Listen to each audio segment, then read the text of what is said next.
تو بات کو آگے جانے سے پہلے میں آپ کو اصل میں ایک میرے فیس بک پہ ایک فرینڈ ہیں، انہوں نے جس ویڈیو پہ مجھے ٹیگ کیا گیا وہ ظاہر اور بھی لوگوں نے دیکھی، میں تو دیکھ کے بہت حیران ہوا۔ ایک اور فرینڈ ہیں، انہوں نے وہ ویڈیو لے کے اس ویڈیو کے بعد انہوں نے اس پہ جیرا سمجھ لیں علمی جیرا کی ہے، تھوڑی سی تحریر ہے وہ، اور انہوں نے کیا کیا ہے کہ ایک حدیث روایت اور ایڈ کی ہے جس میں جو ہمارے خلیفہ دوئم تھے ان کا طرز عمل ہے ویڈیو میں بھی اور اس حدیث میں بھی۔ تو پہلے میں کرتا ہوں کہ اس جو جگہ پہ جو جیرا کی گئی ہے میں وہ تحریر پڑھتا ہوں، اپنے الفاظ نہیں ادا کروں گا بیچ میں صرف وہ جیرا پڑھوں گا۔ تو بیسیکلی پہلے جاتے ہیں حدیث پہ کہ اس کا متن کیا ہے بات کا۔ تو ہم جاتے ہیں، یہ حدیث ہے جناب صحیح بخاری کی مستند حدیث نمبر 146۔ یہاں پہ لکھا ہوا ہے کہ رسول اللہ صلی اللہ علیہ وآلہ وسلم کی بیویاں رات میں مناسے کی طرف قضاء حاجت کے لیے جاتی اور مناسے ایک کھلا میدان تھا، تو حضرت عمر رضی اللہ عنہ رسول اللہ صلی اللہ علیہ وسلم سے کہا کرتے تھے کہ اپنی بیویوں کو پردہ کرائیے، مگر رسول اللہ صلی اللہ علیہ وسلم نے اس پر عمل نہیں کیا۔ ظاہر ہے رسول اللہ صلی اللہ علیہ وسلم اپنے پاس سے تو نہیں کوئی بھی حکم لائیں گے، وہ اللہ کے حکم کا انتظار کریں گے، تو انہوں نے خاموشی اختیار کی۔ انہوں نے کہا ہوگا ان کو کہ ظاہر ہے ابھی اللہ کی طرف حکم نہیں آیا تو میں کچھ بھی نہیں کر سکتا، میں کچھ بھی نہیں بناؤں گا۔ تو اینی وے اس پر عمل نہیں کیا، رسول اللہ نے عمل نہیں کیا اس پہ۔ یاد رکھنا کہ وہ اللہ کے رسول وہ ہیں۔ ایک روز رات کو عشاء کے وقت سودا بنت زما، اگر نام میں غلط رہ رہا ہوں سیکنڈ نیم تو مجھے معاف کیجیے گا، رضی اللہ عنہا، یہ رسول اللہ کی بیوی تھی۔ رسول اللہ صلی اللہ علیہ وسلم کی اہلیہ جو دراز قد عورت تھیں باہر گئیں، رفع حاجت کے لیے گئیں یا کسی بھی ضرورت کے لیے گئی، رات کا ٹائم ہے، وہ اپنے کام کو لوگ نماز کے لیے جاتے تھے، کوئی رفع حاجت کے لیے جاتے تھے۔ حضرت عمر رضی اللہ عنہ نے انہیں آواز دی، جاتی بھی عورت کو وہ رفع حاجت کے لیے جا رہی ہے، انہوں نے ان کو آواز دی پیچھے سے، ہم نے تمہیں پہچان لیا۔ یہ ہم کون ہے یہ میں آپ کو ایک اور روایت ہے اس سے بتاؤں گا، وہ مستدرک الحاکم میں ہے وہ روایت، یا میرے بالکل اسی میں ہے، میں نے یہ کافی عرصہ پہلے پڑھی تھی، میں نے ایک اور پوسٹ بھی لگائی تھی، اس کو کافی ٹائم ہو گیا ہے۔ ہم نے تمہیں پہچان لیا، چاہے انہوں نے ہم اپنے آپ کو کہا ہو وہ بات بھی رہ لیں، ہم نے تمہیں پہچان لیا، ان کی خواہش یہ تھی کہ پردے کا حکم نازل ہو جائے۔ آپ نے اللہ کے رسول کو کہا، اللہ کے رسول نے خاموشی اختیار کی، مصلحت آپ فیصلہ کریں گے آگے خود ہی۔ تو بجائے اس پہ صبر کرنے کے آپ نے نبی کی بیوی کو پیچھے سے آواز دی۔ اچھا، اور آپ نے پھر آگے راوی کہہ رہا ہے کہ ان کی خواہش، یعنی کہ وہ خود کہہ رہے ہیں کہ میری خواہش یہ ہے۔ یہاں پہ جو میں بات کر رہا ہوں انہوں نے خود بھی کہا ہوگا، یہاں پہ راوی یہ کہہ رہا ہے، انہوں نے خود نہیں کہا کہ ان کی یہ خواہش تھی کہ پردے کا حکم نازل ہو جائے، چنانچہ اس کے بعد اللہ نے پردے کا حکم نازل فرما دیا۔ استغفر اللہ، اس بات کو لے کر جو وہ مولوی صاحب تھے، اللہ تعالیٰ ہمیں بھی اور ان کو بھی سب کو ہدایت دے، لوگوں کو گمراہ نہ کریں، وہ یہ کہتے ہیں کہ بیسیکلی وہ مولوی بھی اور مولوی بھی، مطلب ان کا یہ اس بات سے وہ یہ حکم نکالتے ہیں۔ اس ویڈیو میں شاید انہوں نے یہ لفظ نہیں کہے، لیکن آپ سب جانتے ہیں کہ یہ روایت جب بھی آتی ہے، کوئی بھی علامہ مولوی یہ کہتے ہیں کہ دیکھیں جی کتنے برگزیدہ تھے حضرت عمر، کہ جن کی وجہ سے اللہ تعالیٰ نے قرآن میں پردے کا حکم نازل کر دیا۔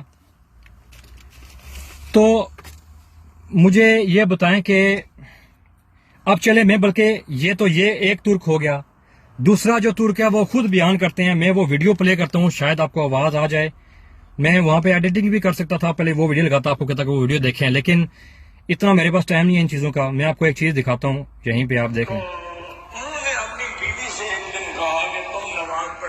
شروع سے یہ پہلے سے چل رہی تھی ویڈیو،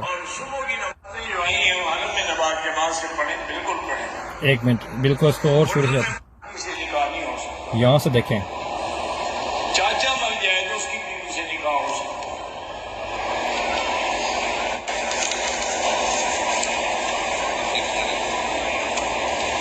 عمر پہ آیتیں جو آئی ہیں وہ حرم میں نماز جماعت سے پڑھیں، بالکل پڑھیں۔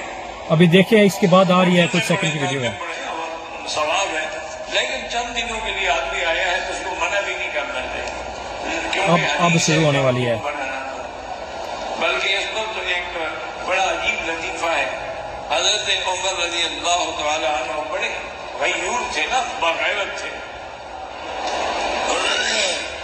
تو انہوں نے اپنی بیوی سے ایک دن کہا کہ تم نماز پڑھنے جاتی ہو عالم، اور صبح کی نماز ہوتی ہے غلس میں، اندھیرے میں، اور لوگ بھی اسی گلی سے جا رہے ہوتے ہیں، تو مجھے بڑی غیرت آتی ہے.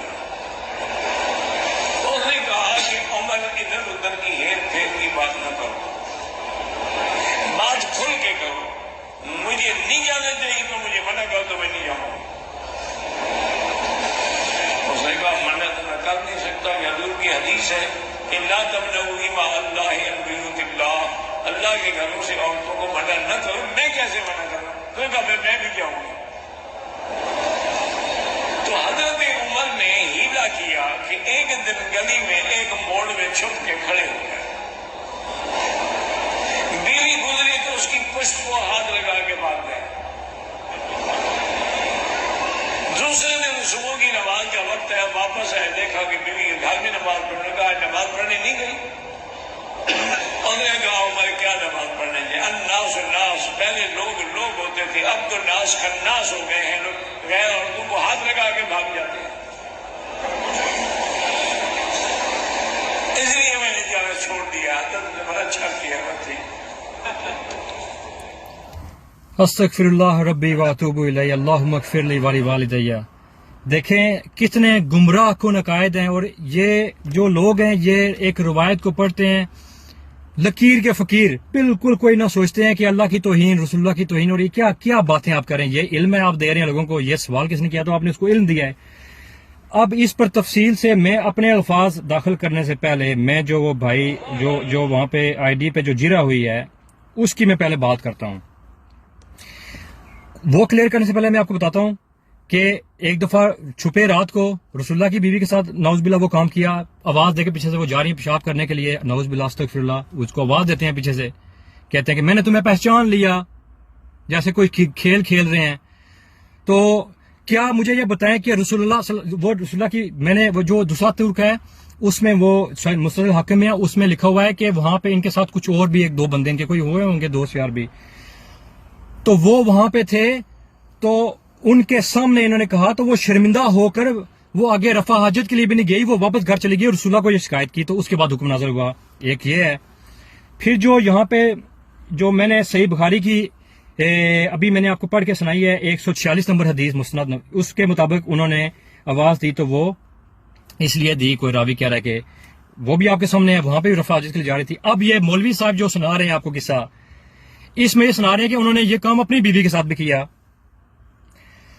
اب میں آپ کو دعوت فکر پہلے اس بات کی تو پہلے اس سے آگے دیتا ہوں کہ اب یہاں پہ دو بندے جن کے ساتھ انہوں نے یہ کام کیا وہ کتابوں سے ثابت ہیں. ایک رسول اللہ کی بیوی استغفر اللہ ام المومنین، ان کے ساتھ گستاخی کی.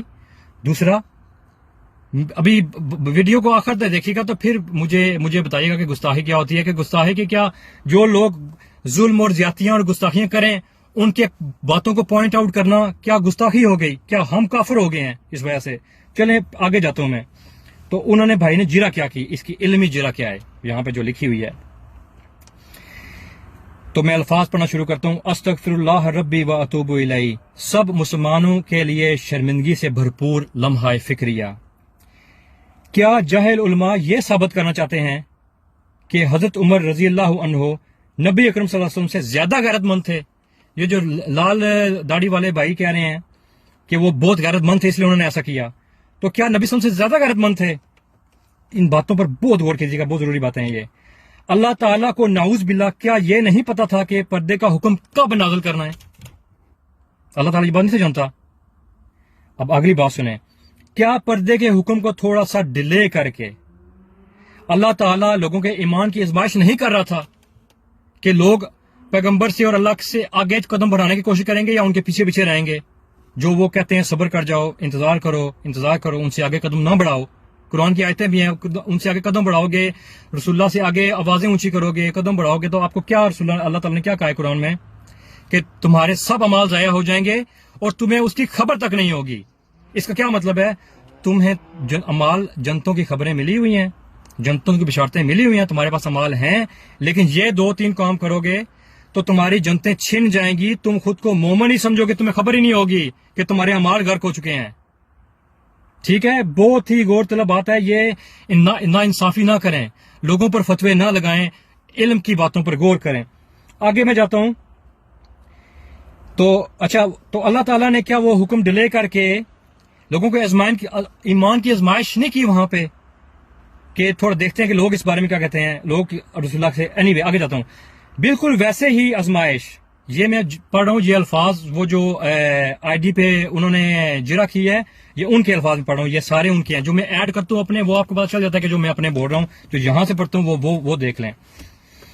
بالکل ویسے ہی آزمائش جیسی کہ اللہ تعالیٰ نے یہودیوں کو کہا تھا کہ ہفتے والے دن مچھلی نہ پکڑنا، لیکن انہوں نے ہفتے والے دن مچھلی تو نہ پکڑی، جمعے والے دن اچھا یہ نہیں لکھوا، ہفتے والے دن مچھلی نہ پکڑا مگر ہیلے سے کام لیا۔ اب میں بتاتا ہوں کہ انہوں نے جمعے والے دن وہ یہ کام کرتے تھے، مچھلی سے پکڑتے، اللہ کے رسول کی نافرمانی سے کرتے، لیکن جال جو تھا وہ جمعے والے دن ڈال دیتے تھے کہ ہم نے ہفتے والے دن منع ہے نہیں پکڑنا۔ تو اللہ تعالیٰ کا ان پر عذاب ہوا اور وہ بندر اور خنزیر بنا دیے گئے۔ ٹھیک ہے، تو کیا ہوا، اب وہ مچھلی جمعے کو جال ڈال دیا، ہفتے کو انہوں نے جال کو نہ چھیڑا، مچھلیاں بہت زیادہ اللہ تعالیٰ آزمائش کے لیے زیادہ مچھلیاں اس ٹائم میں ڈالتا تھا، ہفتے والے دن تو بہت ہی مچھلیاں آتی تھی، عام دنوں میں نہیں آتی، یہ قرآن کی سٹوری میں آپ کو بتا رہا ہوں۔ تو وہ پھر کیا کرتے تھے، اتوار والے دن آتے تھے، مچھلیاں پکڑ لے جاتے تھے۔ انہوں نے کیا کیا، ہیلا، اللہ کے حکم کے آگے صبر اور انتظار کرنے کے بجائے کہ چلو ایک دن انتظار کر لو، ایک دن صبر کر لو، باقی دنوں میں پکڑ لینا، اللہ نے ان کو آزمائش میں ڈالنے کے لیے مچھلیاں بھی زیادہ کر دیں، تو انہوں نے ہیلا کیا، تو اللہ تعالیٰ کا ان پر یہاں پہ لکھا ہے کہ تو مگر ہیلے سے کام لیا تو اللہ تعالیٰ کا عذاب ان پر نازل ہوا اور وہ بندر بنا دیے گئے۔ اگر رسول اللہ کے حکم کے مطابق یہ کہہ رہے ہیں کہ اپنی عورتوں کو مسجدوں میں جانے سے نہ روکو، تو کسی بھی قسم کا ہیلا کر کے کیا ان کو مسجدوں میں جانے سے روکا جا سکتا ہے؟ یعنی حضرت عمر نے الفاظ میں تو یہ کہا جو مولوی صاحب بتا رہے ہیں کہ میں تو تمہیں نہیں روک سکتا، رسول اللہ نے منع کیا ہے، لیکن ہیلا کر کے روک رہے ہیں۔ نبی کی بیوی کو روک دیا باہر جانے سے، پیشاب کرنے کے جانے، پیچھے سے آوازیں مارتے ہیں ان کو، نعوذ باللہ، استغفر اللہ استغفر اللہ استغفر اللہ۔ وہ ام المومنین ہے، ثابت شدہ مومنین ہے، کوئی شک بھی نہیں ہے۔ یا تو کچھ شخصیات ایسی ہوتی ہیں جو مشکوک ہوتی ہیں، لیکن جن ام المومنین کی یہاں بات ہو رہی ہے، ان کے ام المومنین ہونے میں یا ہدایت میں یا کوئی ایسا واقعہ انہوں نے کیا ہو تاریخ میں یا اسلام کی کہ جس میں انہوں نے مومنوں پر زیادتی یا ظلم کیا ہو یا غلط بات کی ہو، تو ان کی پرسنالٹی تو مشکوک تو نہیں ہے نا کہ یہ ام المومنین ہے۔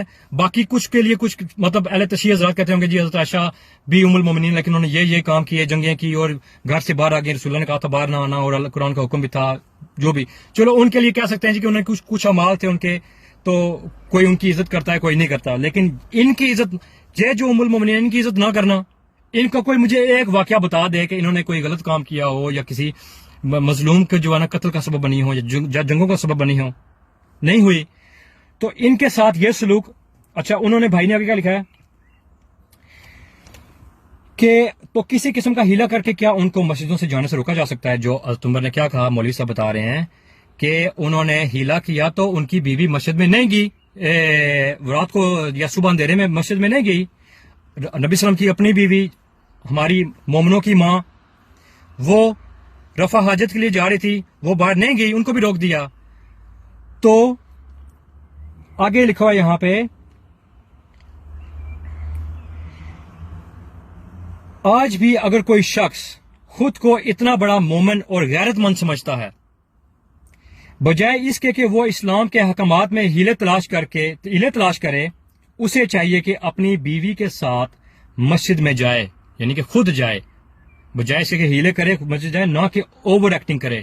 یہ لفظ وہاں پہ لکھے ہوئے ہیں، یہ میرے نہیں ہے، کہ وہ مطلب اس نے جو بندے نے یہاں پہ میں بتانے کا مقصد ہے، اس نے لکھا ہوگا اوور ایکٹنگ کرنے کا مطلب یہ ہے کہ بجائے ہیلے کرنے کے اللہ اور اس کے رسول کا جو حکم ہے جس پہ انہوں نے خاموشی اختیار کیا، تم بھی خاموش ہو جاؤ، ہیلے کر کے نہ یہ کرو کہ اللہ اب اچھا۔ تو اللہ کے سب سے برگزیدہ نبی کی بیوی کو بھی اپنے شرمناک ہیلوں سے معاف نہ کیا۔ استغفر اللہ ربی واتوب الیہ، اللہم اغفر لی ولوالدی۔ تو مجھے یہ بتائیں کہ اب اس واقعے کی جو ہماری اہل سنت والجماعت سائڈ کے جو بھائی ہیں، وہ ایسے تشریح کرتے ہیں کہ دیکھیں کتنے حضرت عمر برگزیدہ آدمی ہیں کہ ان کی وجہ سے اللہ تعالیٰ نے پردے کا حکم نازل کر دیا. یہ انصاف ہے؟ ایسے کیا جاتا ہے، پردے کا حکم نازل کروایا جاتا ہے. کیا میں نے جیسے آپ کو پہلے بتایا، یہ بھائی یہاں پہ لکھا ہوا ہے جیرا ہوئی بھی ہے، کیا اللہ تعالیٰ ان کے آزمائش، اللہ کو نہیں تھا پتا کب نازل کرنا ہے؟ تو یہ ظلم نہیں ہے، یہ زیادتی نہیں ہے؟ مجھے آپ بتائیں. تو بات یہ ہے کہ میں آپ کو اب اس کے تناظر میں آپ بات سمجھ گئے ہیں. میں آپ کو اب اور بات کروں. میرے بھائیوں، آپ اپنے جانوں پر ظلم نہ کریں.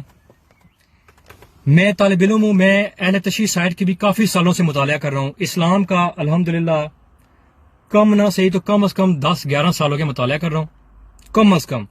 اور ریگولر 2-3 گھنٹے مختلف چیزوں کی اسٹڈی کرنا، ہر روز 2-3 گھنٹے، یہ مطلب کوئی 5-6 سالوں سے 7 سالوں سے لگاتار کر رہا ہوں. یعنی یہ جو 2-3 سال گزرے ہیں ان میں تو میں زیادہ پابندی سے کر رہا ہوں، لیکن میں ٹوٹل مجھے اسٹڈی کرتے ہوئے بڑے سال ہو گئے ہیں. تو میں آپ کو بتاؤں کہ انصاف سے کام لیں. اہل تشیع حضرات جو ہیں ان کے پاس ان کے مقدمات بے شمار، بلکہ اکثر جگہوں پر وہ حق پہ ہیں، اکثر جگہوں پر وہ حق پہ ہیں. آپ اپنی قبر قیامت نہ خراب کریں ان کو کافر کافر کافر کافر کہہ کے. اگر اہل تشیع میں بھی کچھ ایسے لوگ ہیں جنہوں نے اللہ کے دین کو بدنام کیا ہوا ہے، نبی کے دین کو بدنام کیا ہوا ہے، ان کا نام لے کر آپ سارے مکتب اہل بیت کو بدنام نہ کریں. یہ آپ کی منافقت ہے. میں آپ کو مثال دیتا ہوں کہ آپ کی منافقت کیسے ہے. میری اس وقت عمر 33-34 سال ہے. آج سے تقریباً 15 سال پرانی بات ہے، جب میں 16-17 سال کا 15-16 سال کا ہوا ہوں گا. میں خود بچہ تھا، نہ مجھے ان چیزوں کا اتنا علم تھا. لیکن دیکھیں کہ بندہ اگر اندر سے منافق نہ ہو تو اس پہ کسی کی منافقت کا اثر نہیں ہوتا، نہ کسی کی جھوٹی تعلیمات کا اثر ہوتا ہے. میں آپ کو مثال دے کے بتاتا ہوں. ہمارے علاقے میں ایک جگہ کا نام ہے، یہ جو میرے بھائی ہمارے علاقے کے جاننے والے دوست یار دیکھ رہے ہیں ان کو پتا ہے کہ میں بتانے لگا ہوں. جگہ کا نام ہے پناگ شریف. ایک دربار ہے، وہاں پہ بہت بڑا میلہ لگتا ہے ہر سال، اور وہاں پہ بڑے لوگ آتے ہیں، وہاں پہ بہت لوگ آتے ہیں، وہاں پہ میلے میں شامل ہوتے ہیں. اور ایک دفعہ میلے میں میں بھی اپنے دوستوں کے ساتھ چلا گیا. وہ پتہ نہیں نکیال سائڈ سے آگے جاؤ تو بارڈر کے پاس، انڈیا اور پاکستان کے بارڈر کے پاس وہ علاقہ ہے. بڑی رونق لگتی ہے وہاں پہ، بہت دنیا جاتی ہے. تو وہاں پہ جب میں گیا، میں نے کہا یار ہم میلے میں تھوڑا ہی آئے ہیں، اور دربار میں جاتے ہیں، وہاں پہ کیا سسٹم ہے، یا وہاں پہ جہاں پہ کوئی بزرگ ہیں ادھر جاتے ہیں جن کے لیے یہ سارا میلہ لگتا ہے. ادھر میں میلے میں گیا، اللہ کی قسم میں اس وقت بھی وضو میں ہوں. وہاں پر جب میں داخل ہوا، حالانکہ میں تو کوئی عالم پڑھا لکھا بندہ تو نہیں تھا، میں تو طالب علم بھی نہیں تھا اس وقت، لیکن وہی بات جو آپ کو میں نے پہلے بتائی ہے، میں نے اپنی ان گناہگار آنکھوں سے مشاہدہ کیا قبر کے آس پاس لاتعداد بندے، جو آتا ہے وہ طواف کرتا ہے اس قبر کا. وہاں پہ ایک حجرے کے اندر ایک ایسے جالی سی بنی ہوئی ہے قبر کے آس پاس، اس جالی کے طواف 7 چکر لگائے جاتے ہیں. استغفر اللہ استغفر اللہ. تو مجھے وہ بات اس وقت ناگوار گزری، تو مجھے حالانکہ علم ہی نہیں. اب اگر میں منافق ہوتا، میں لوگوں کو بتا دیکھو جی یہ جو بریلوی ہیں، یہ جو ہم سنی ہیں، یہ سارے منافق ہیں، اور ان کو میں وہاں پہ ویڈیو بناتا یا کچھ اور کرتا، یا لوگوں کو کہتا دیکھو جی کتنے سٹوریاں بناتا میں مکتب اہل سنت والجماعت کو بدنام کرتا. لیکن مجھے پتا تھا کہ یہ مکتب اہل سنت والجماعت نہیں ہے، یہ گمراہ لوگوں کے طریقے ہیں. اس لیے میں نے کبھی نہیں ذکر کیا کہ یہ دیکھو سنی کیا کر رہے ہیں جی، یہ کیا کر رہے ہیں، وہ کیا کر رہے ہیں. لیکن دیکھیں اسی طرح جو اہل سنت والجماعت میں بھی منافقین گھسے ہوئے ہیں، اہل حدیث میں بھی منافقین گھسے ہوئے ہیں، اور سب فرقوں میں گھسے ہوئے ہیں. جو اہل تشیع کے لوگ جو خود رستے سے ہٹے ہوئے ہیں، ان کے اعمال کو اٹھا کر دکھاتے ہیں اور پوری دنیا گمراہ کرتے ہیں. دیکھو شیعہ ایسے ہوتے ہیں. یار تمہیں کوئی عقل ہے؟